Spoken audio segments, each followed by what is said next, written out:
হরে কৃষ্ণ। তো আজ আমরা শ্রীমদ্ ভগবদ গীতা দ্বিতীয় অধ্যায় সাংখ্য যোগের শ্লোক সংখ্যা 30 অধ্যয়ন করব। খুবই সুন্দর শ্লোক।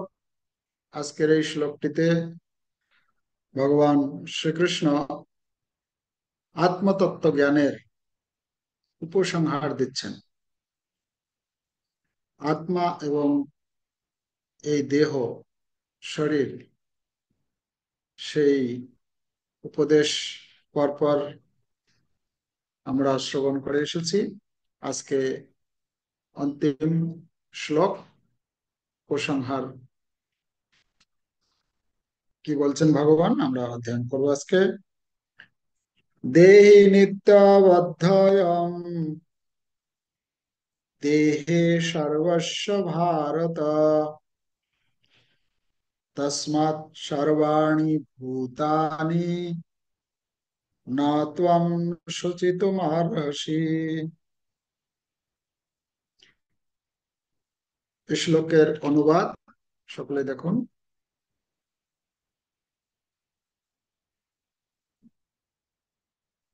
হে ভারত, দেহে অবস্থিত আত্মা সর্বদাই অবদ্ধ। অতএব কোন জীবের জন্য কোন জীবের জন্য তোমার শোক করা উচিত নয়। তাৎপর্য: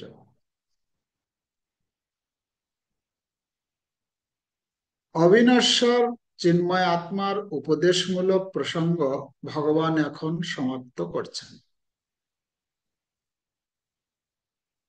বিভিন্নভাবে অবিনশ্বর আত্মার বর্ণনা করে ভগবান প্রতিপন্ন করলেন যে আত্মা অমর এবং দেহ অনিত্য। অতএব পিতামহ ভীষ্ম ও আচার্য দ্রোণ যুদ্ধে নিহত হবেন।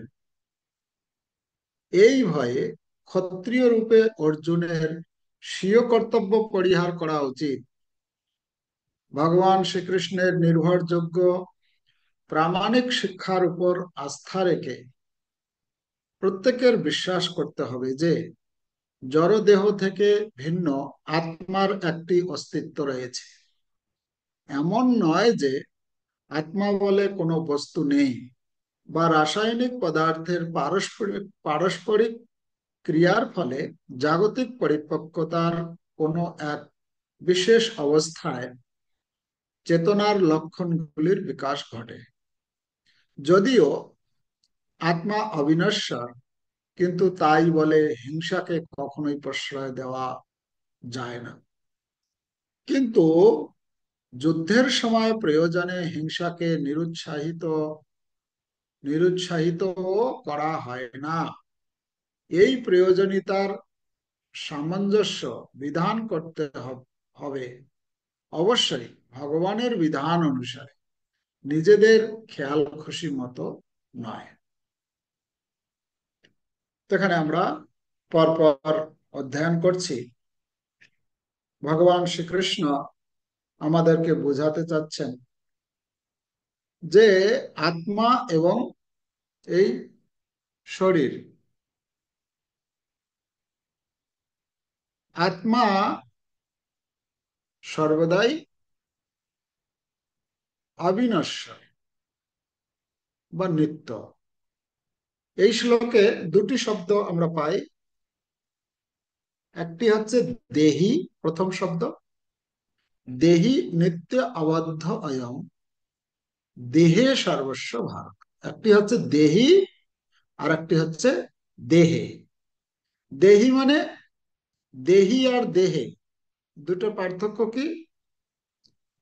দেহি শব্দের অর্থ আর দেহ শব্দের অর্থ। দেহে মানে এই শরীরে, আর দেহি মানে এই শরীরের মধ্যে যিনি অবস্থান করেন। ঠিক যেরকম আমরা আমাদের পরিচয় কি দিই? আমরা ভারতে, ভারত একটি দেশ, আর ভারতে যারা বসবাস করেন তাদেরকে বলা হয় ভারতীয়, তাই না? তো ভারত আর ভারতীয়, বা বিহারে, বিহার, বিহারে যারা অবস্থান করেন তাদেরকে বলা হয় বিহারি, তাই না? তো এরকম যে স্থান, মানে একটি স্থান আর একটি ব্যক্তি, ঠিক তেমনি দেহ আর দেহি। দেহ মানে এই শরীরে, আর দেহি মানে এই শরীরে যিনি বাস করেন, নিবাস করেন, তিনি সেটাকে, সেটা হচ্ছে আত্মা। তো এখানে আমাদের বুঝতে হবে যে এটা দুইটা আলাদা বস্তু, দেহি আলাদা বস্তু আর দেহ আলাদা বস্তু। জীবাত্মা হচ্ছে দেহি, আর এই শরীরটি হচ্ছে দেহ। এই অধ্যায়ের নাম হচ্ছে কি? সাংখ্যযোগ। সাংখ্যযোগ মানে ভগবান শ্রীকৃষ্ণ এই অধ্যায়ে শরীর অর্থাৎ দেহ এবং দেহি অর্থাৎ আত্মা সম্বন্ধে বিস্তার ভাবে বর্ণনা করেছেন, পুঙ্খানুপুঙ্খ ভাবে। মানে আমরা 12 নম্বর শ্লোক থেকে এই আত্মা আর শরীর সম্বন্ধে অধ্যয়ন শুরু করেছিলাম। 12 নম্বর শ্লোক থেকে 30 নম্বর শ্লোক পর্যন্ত, আজকে পর্যন্ত ভগবান এই দেহি আর দেহ, শরীর আর আত্মা, এই সম্বন্ধে বিভিন্ন ভাবে বুঝিয়েছেন। তো আমরা এখান থেকে বুঝতে পারি যে দেহি আর দেহ দুটি আলাদা। এই শরীরটি হচ্ছে দেহ, আর এই শরীরের মধ্যে যিনি অবস্থান করছি, মানে আমি আত্মা, জীবাত্মা বলা হচ্ছে। এখানে ভগবান শ্রীকৃষ্ণ অর্জুনকে বলছেন যে তুমি যে যুদ্ধ করবে, যুদ্ধ করলে কাকে মারবে? কে মরবে? শরীরটা মৃত্যু হবে, কিন্তু তুমি আত্মাকে মারতে পারবে না, তাই না? মৃত্যু হবে শরীরের, আত্মার মৃত্যু হবে না। কেন? আত্মা হচ্ছে, সংস্কৃত শ্লোকে বলছেন, আত্মা হচ্ছে অবদ্ধ। অবদ্ধ, অবদ্ধ মানে যাকে বধ করা যায় না, বা যিনি বধ হন না, তাকে বলা হচ্ছে অবদ্ধ। এখানে বলছেন যে এই যে আত্মা, এই আত্মা হচ্ছে কি? অবদ্ধ। সবার শরীরে, যতগুলো শরীর রয়েছে, সমস্ত শরীর, শরীরটা যদি মৃত্যু হয়, মানে শরীরটা যদি মারা যায়, শরীরটা যদি আঘাত করা হয়, তাহলে কি হয়? তাহলে আত্মা,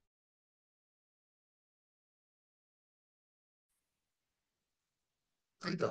কেন এখানে বলা হচ্ছে হিংসার, হিংসার আশ্রয় নেওয়াতে কোনো অন্যায় নেই, কারণ সেখানে তার যথার্থ প্রয়োজনীয়তা আছে। কোথায়? যুদ্ধের সময়। যুদ্ধের সময় হিংসা। তাহলে এখন কথা হচ্ছে, শরীরটা যদি নষ্ট হলে, শরীরটাতে যদি আঘাত পেলে, যদি আত্মার কষ্ট হয়, জীবাত্মা কষ্ট পায়, তাহলে ভগবান শ্রীকৃষ্ণ অর্জুনকে কেন যুদ্ধ করতে বলছেন? তা তো কষ্ট দেওয়া হবে না আত্মাকে, জীবাত্মাকে। তাহলে কষ্ট দেওয়ার কথা কেন বলছেন? না, এর উত্তর হচ্ছে, প্রভুপাদ যেটা তাৎপর্য লিখেছেন, যে যুদ্ধের সময় এটা, এই এই হিংসার আশ্রয় নেওয়া যায়। আর একটা কথা হচ্ছে, এই যুদ্ধের সময় যে বীর যোদ্ধা সেই যুদ্ধ করতে যায়, তার কি হয়? সে সম্পূর্ণরূপে মানসিকভাবে প্রস্তুতি থাকে মৃত্যুবরণ করার জন্য। কেন? সে চিন্তা করে যে আমি যদি এই যুদ্ধে যে যাচ্ছি, যে কোনো মুহূর্তে আমার মৃত্যু হতে পারে। তার একটা প্রস্তুতি থাকে। আরেকটা হচ্ছে যে কি, না এই যুদ্ধে যদি আমার মৃত্যু হয় তাহলে কি হবে, এই যুদ্ধে মৃত্যু হলে উচ্চতর গতি, বর্তমান যে শরীরটা রয়েছে এই শরীরটা এর এই শরীরের থেকেও উচ্চতর একটি শরীর আমি লাভ করি। তো সেই সময় যদি তার মৃত্যু হয় তাহলে তার ঊর্ধ্বগতি, যুদ্ধের কথা বলা হচ্ছে এখানে। তাই সে জীবাত্মা, সেই আত্মার কষ্ট হয় না সেই সময়। আচ্ছা, এখানে সংস্কৃত শ্লোকে বলা হচ্ছে সর্বাণি ভূতানি, দ্বিতীয় লাইনে। আবার উপরের লাইনে বলা হচ্ছে কি সর্বস্ব। সর্বস্ব মানে কি, সর্বস্ব মানে হচ্ছে সকলের, সকলের মানে যত দেহ রয়েছে, যত জীবাত্মা রয়েছে। আর সর্বাণি ভূতানি মানে যত প্রাণী রয়েছে, সমস্ত প্রাণী, তাই না? বলা হচ্ছে এর অর্থ কি, না কোন রকম জীবাত্মা, কোন রকম শরীরের জীবাত্মাকে বধ করা যায় না। যেরকম মানে শুধু এই কি বলে, এই যুদ্ধে যারা এসেছে তারাই শুধু না, সমস্ত যত রকমের শরীর রয়েছে, যে সেই শরীরের যে জীবাত্মা রয়েছে কাউকেই বধ করা যায় না। তাহলে এখানে যে বলা হচ্ছে কাউকে বধ করা যায় না, এখানে ভগবান শ্রীকৃষ্ণ এটাও বোঝাচ্ছেন যে হে অর্জুন, এই যুদ্ধক্ষেত্রে যারা এসেছে সর্বস্ব মানে সবার, সকলের, এরা সকলেই মৃত্যুবরণ করবে। তো সকলেই যখন মৃত্যুবরণ করবে মানে ভগবান আগের থেকে পুরো ইঙ্গিত দিয়ে দিয়েছেন। আমরা পরবর্তীতে দেখব 11 অধ্যায়ে গিয়ে ভগবান শ্রীকৃষ্ণ সেখানে বিরাট মানে বিশ্বরূপ দর্শনে দেখিয়েছেন ওখানে যে কিভাবে সমস্ত বীরেরা, সমস্ত যোদ্ধাগণ ভগবান শ্রীকৃষ্ণের মধ্যে তার মুখের ভেতরে প্রবেশ করছে, মানে তারা মৃত্যুবরণ করছে। হ্যাঁ, সমুদ্রমেবা প্রবেশান্তি সর্বে, এরকম বলা হচ্ছে। সমুদ্র বেগা মানে সমুদ্রে যেরকম জল নদী সমূহ যেরকম প্রবেশ করে। আর একটা উদাহরণ দেওয়া হয়েছে, অগ্নিতে যেভাবে পতঙ্গ ধাবিত হয় মৃত্যুবরণ করে, ঠিক তেমনি অর্জুন দেখেছিলেন যে এই কুরুক্ষেত্রের যুদ্ধক্ষেত্রের বীর যোদ্ধাগণ তারা এই মৃত্যুর কড়াল, কালের কড়াল দন্তে কি হচ্ছে, চূর্ণ বিচূর্ণ হয়ে যাচ্ছে, নষ্ট হয়ে যাচ্ছে। তো এখানে ভগবান শ্রীকৃষ্ণ এটা দেখাচ্ছেন যে এখানে সকলেই মৃত্যুবরণ করবে। অর্থাৎ অতএব হে অর্জুন, তোমার শোক করা এতে উচিত নয়। আর একটা কথা হচ্ছে, অর্জুন শোক, অর্জুনকে বলছেন ভগবান যে তুমি শোক করো না, না শুচি তোমার হাসি, তোমার শোক করা উচিত নয়, তুমি শোককে ত্যাগ করো। তো অর্জুনকে এখানে ভগবান শ্রীকৃষ্ণ উপদেশ দিচ্ছেন। শুধু উপদেশ দেওয়া মানে শুধু উপদেশ, মানে কি বলে, অনেক সময় মনে হয়, অনেক সময় হয়নি আমরা কোথাও থেকে কিছু জ্ঞান লাভ করি বা কিছু জ্ঞান শ্লোক ইত্যাদি ট্রিক্স কিছু মুখস্থ করি, মুখস্থ করে কি করে লোকে ওইটাকে আরেকজনকে বলবে।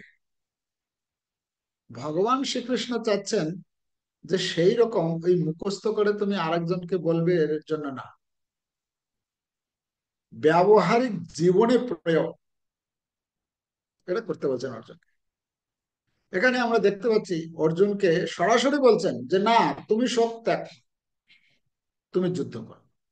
তো এটা অর্জুনের জন্য ব্যবহারিক ছিল নাকি জাস্ট শুধু জ্ঞান গ্রহণ করার জন্য অর্জুন শ্রবণ করেছে। ভগবান চেয়েছিলেন না তুমি তোমার জীবনে এটা পালন,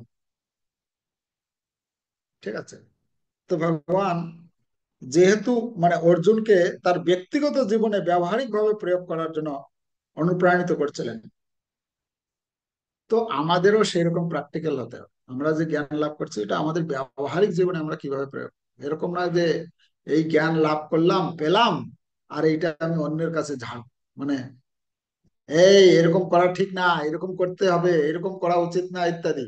না, যা আমরা জ্ঞান লাভ করব সেটা আমাদের জীবনে কিভাবে আমরা ব্যবহারিক জীবনে কিভাবে প্রয়োগ করব সেটা আমাদেরকে লক্ষ্য রাখতে হবে।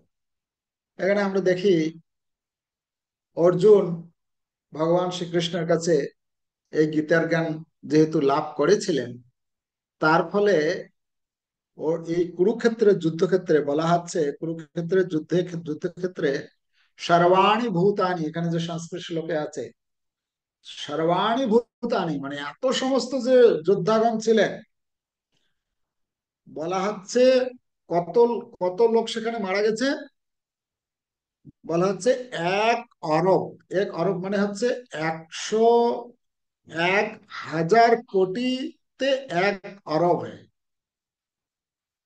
66 কোটি 20,000 বীর যোদ্ধা এই মৃত্যুবরণ করেছিলেন। তার মানে 1,066 কোটি 20,000 যোদ্ধা এই মৃত্যুবরণ করেছিলেন। কিন্তু এতজন মৃত্যুবরণ করলেও অর্জুন কিন্তু শোকগ্রস্ত হয়নি যুদ্ধের পরে। কেন অর্জুন কেন শোকগ্রস্ত হয়নি? না, অর্জুন অর্জুন যেহেতু যুদ্ধের পূর্বেই ভগবান শ্রীকৃষ্ণের কাছ থেকে এই গীতার জ্ঞান লাভ করেছিলেন। কিন্তু যুধিষ্ঠির মহারাজের ক্ষেত্রে আমরা দেখি যুধিষ্ঠির মহারাজ কিন্তু যুদ্ধের পরে, যখন যুধিষ্ঠির মহারাজ যখন যুদ্ধ শেষ হয়ে গেল, যুধিষ্ঠির মহারাজ যখন রাজ সিংহাসনে অভিষিক্ত হলেন, যুধিষ্ঠির মহারাজ শোকাচ্ছন্ন হয়ে পড়লেন। হ্যাঁ, কোনো কিছু তার ভালো লাগছে না। তিনি সব সময় বলছেন যে এত লোক যে মারা গেছে এই কুরুক্ষেত্রের যুদ্ধে, এর কারণ হচ্ছে আমি। কেন? আমি ওই রাজ সিংহাসনে বসবো বলে এত কিছু আয়োজন করা হয়েছিল যুদ্ধের, আমি রাজা হব। হ্যাঁ, ভগবান শ্রীকৃষ্ণ বা অন্যান্য আরো অনেকে যুধিষ্ঠির মহারাজকে বোঝানোর চেষ্টা করলেন যে না, এটা আপনার জন্য হয়নি, এটা কালের গতিতে, কালের ব্যবস্থাপনায় হয়েছে, ভগবানের ইচ্ছায় হয়েছে ইত্যাদি বিভিন্ন ভাবে তাকে বোঝানোর চেষ্টা করলেন। কিন্তু যুধিষ্ঠির মহারাজ কিছুতেই সন্তুষ্ট হলেন। যুধিষ্ঠির মহারাজ সবসময় বলছেন এই এত লোক যে মারা গেছে এর আসল কারণ হচ্ছে আমি। আমি যদি রাজ সিংহাসন যদি না চাইতাম তাহলে এত যুদ্ধ হতো না, যুদ্ধ হতো না মানে এত লোক মারা যেত না। এখানে কতজন মারা গেছে যারা পিতৃতুল্য, বন্ধু বান্ধব, মানে আত্মীয় স্বজন, গুরুবর্গ, আহ পুত্র, মানে যারা পুত্রগণ বা পুত্রের পুত্র, কত তারা সকলেই মৃত্যুবরণ করেছে। তো তাই তিনি চিন্তা করলেন যে আমি হচ্ছে সব থেকে বড় পাপী, আমার জীবনকে ধিক্কার, এরকম অনুশোচনা করতে শুরু করলেন। ভগবান শ্রীকৃষ্ণ চেষ্টা করেও যুধিষ্ঠির মহারাজকে বুঝাতে পারলেন না। তখন ভগবান শ্রীকৃষ্ণ চিন্তা করলেন যে এ এনাকে বোঝানোর জন্য আরেকজনের কাছে নিয়ে যেতে হবে। হ্যাঁ, কে? কুরুক্ষেত্রের যুদ্ধক্ষেত্রে সরসজ্জায় শায়িত ছিলেন পিতামহ ভীষ্মদেব। সে পিতামহ ভীষ্মদেবের কাছে নিয়ে গিয়ে পিতামহ ভীষ্মদেবের মাধ্যমে জ্ঞান প্রদান করলেন। তখন তিনি স্থির হলেন। তো এখানে কথা হচ্ছে যদি আমরা যদি এই গীতার জ্ঞান, অর্জুন যেরকম গীতার জ্ঞান লাভ করার পর শোক থেকে মুক্ত হয়েছিলেন, আমরাও যদি গীতার জ্ঞান যথাযথভাবে, হ্যাঁ, সঠিকভাবে যদি এই জ্ঞান লাভ করে, আমরা যদি আমাদের নিজেদের জীবনে যদি প্রয়োগ করি, ব্যবহারিক জীবনে যদি প্রয়োগ করি, তাহলে আমরাও এই এই শোক থেকে, এই সংসারের শোক থেকে আমরা মুক্ত হতে পারবো। ভগবান শ্রীকৃষ্ণ এটাই বোঝাতে চেয়েছেন যে আহ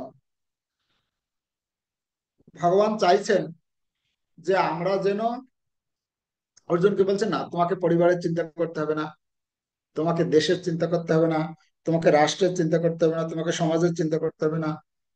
এই যে এত কিছু যে সংসারের যে চিন্তা, ভগবান চাইছেন যে না, তোমাকে এইসব চিন্তা করতে হবে না। অনেক সময় আমরা খুব চিন্তাগ্রস্ত হয়ে যায়, হয়ে হয়ে পড়ি না? অনেক লোক আছে তারা, যারা কি সমাজকে নিয়ে, দেশকে নিয়ে, মানে মানে কি বলে, কোনো কিছু তো করতে তো পারে না, কিন্তু বৃথা চিন্তা। এখানে অন্যায় হচ্ছে, ওখানে এই হচ্ছে, ওখানে ওই হচ্ছে, হ্যাঁ, চতুর্দিকে আতঙ্ক ছড়িয়ে যাচ্ছে।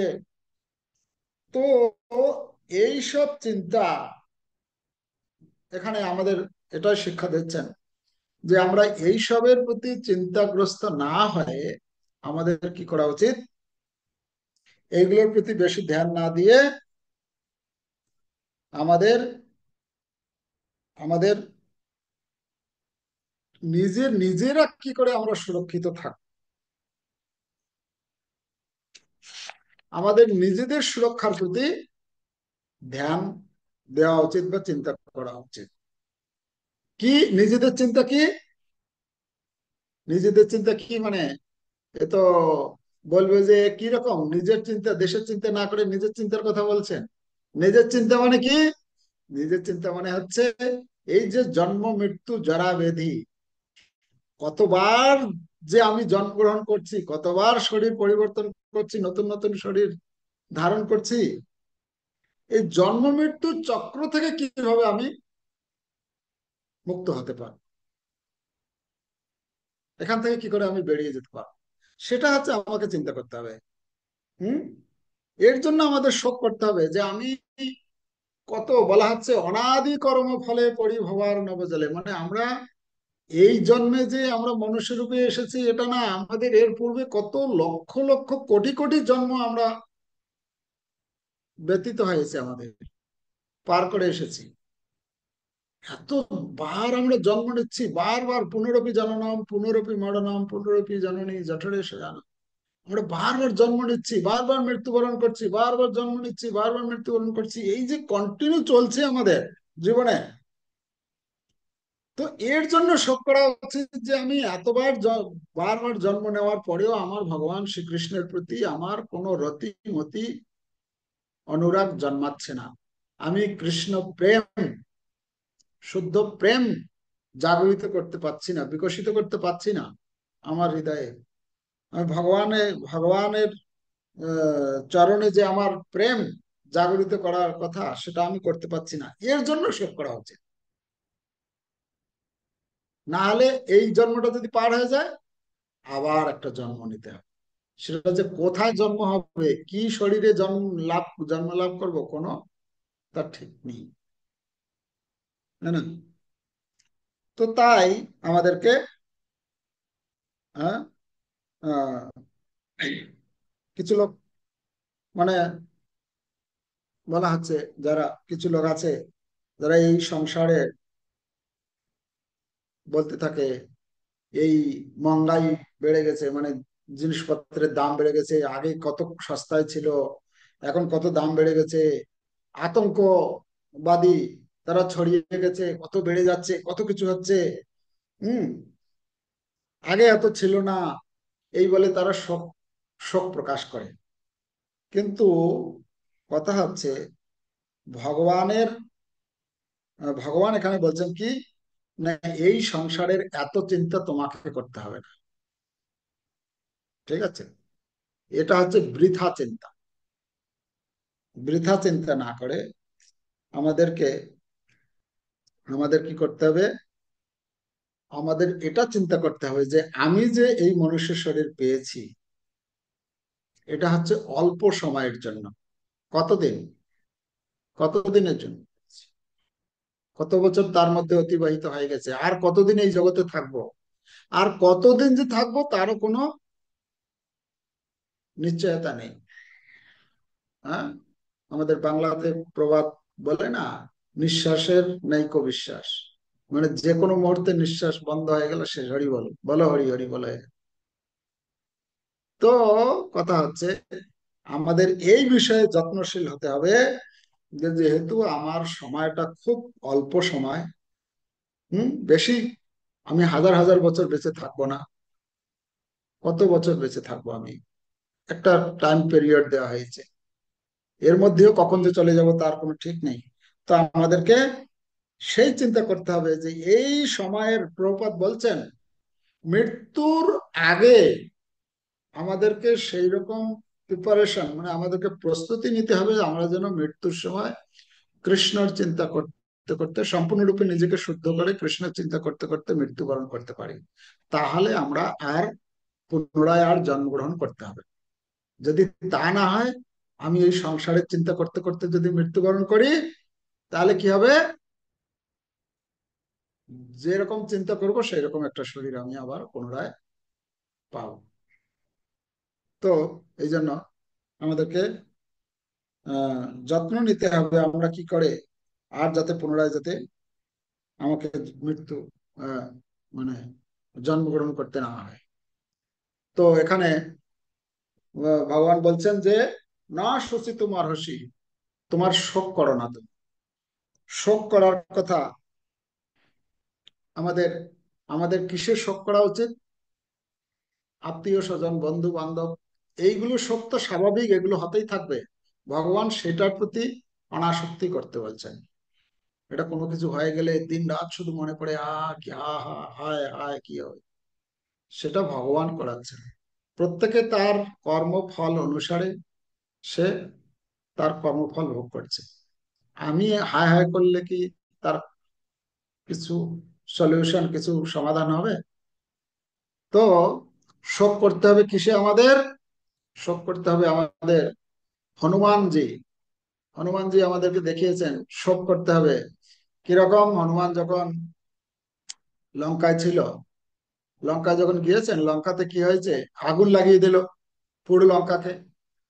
যখন পুরো লঙ্কা দাউ দাউ করে জ্বলছে, তখন হনুমান চিন্তা করছে, হায়, আমি তো এসেছিলাম সীতার খোঁজে, সীতা মাকে কি করে উদ্ধার করতে হয়, সীতা মায়ের সঙ্গে তো সাক্ষাৎ হলো, কিন্তু আমি যে পুরো লঙ্কায় আগুন লাগিয়ে দিলাম, এতে তো সীতা মাও তো মরে যাবে, সীতা দেবীও তো মারা গেছে। তাহলে আমি যেটার জন্য আসলাম এ তো আমি বিপরীত করে ফেললাম। খুব শোক করছে। হ্যাঁ, নিজেকে ধিক্কার দিচ্ছে। তারপরে যখন খবর যখন পেলো যে না না, সীতামা সুরক্ষিত আছেন, তখন তার শোক দূর হলো। মানে শোকটা কখন করা উচিত? আমি যে ভগবানের সেবা ঠিক মতো করতে পারি না, আমার যে মন লাগে না, আমার কত রকমের সমস্যা, কত রকমের বাধা, এই বাধা বিপত্তি কাটিয়ে আমি কি করে ভগবানের সেবায়, ভগবানের সেবায় নিজেকে যুক্ত করতে পারবো। আমরা তাদের জন্য চিন্তা করব না যারা কৃষ্ণ বিমুখ, যারা নরকে যাওয়ার জন্য একদম মানে প্রস্তুত, যে ঠিক আছে আমি নরকে যেতে হলে আমি নরকে যাবো, মানে এইরকম ব্যক্তি যারা, যারা কৃষ্ণের কৃষ্ণের সাধন ভজন, কৃষ্ণের নাম শ্রবণ কীর্তন, কৃষ্ণের গ্রন্থ অধ্যয়ন, ভগবানের কথা শোনে না, তার জন্য আমাদের চিন্তা করে লাভ নেই। তার জন্য জাস্ট শুধু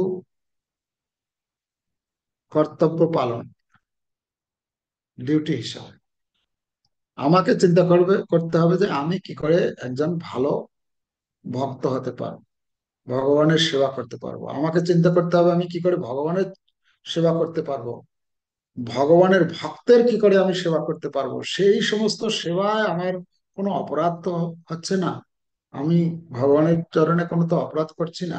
এই বিষয়ে আমাদেরকে চিন্তা করতে হবে।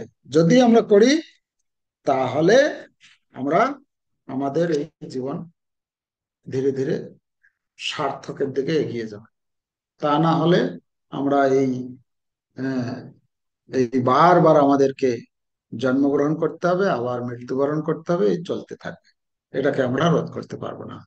এই জন্যই ভগবান শ্রীকৃষ্ণ এই গীতার জ্ঞান দিয়েছেন, যাতে করে আমরা এই গীতার জ্ঞান লাভ করে শোক থেকে মুক্ত হয়ে ভগবান শ্রীকৃষ্ণের চরণে নিজেকে আত্মসমর্পণ করতে পারি এবং ভগবত ভক্তির অনুশীলন করার মাধ্যমে আমরা আহ এই জীবনে ভগবানের কাছে ফিরে যেতে পারি।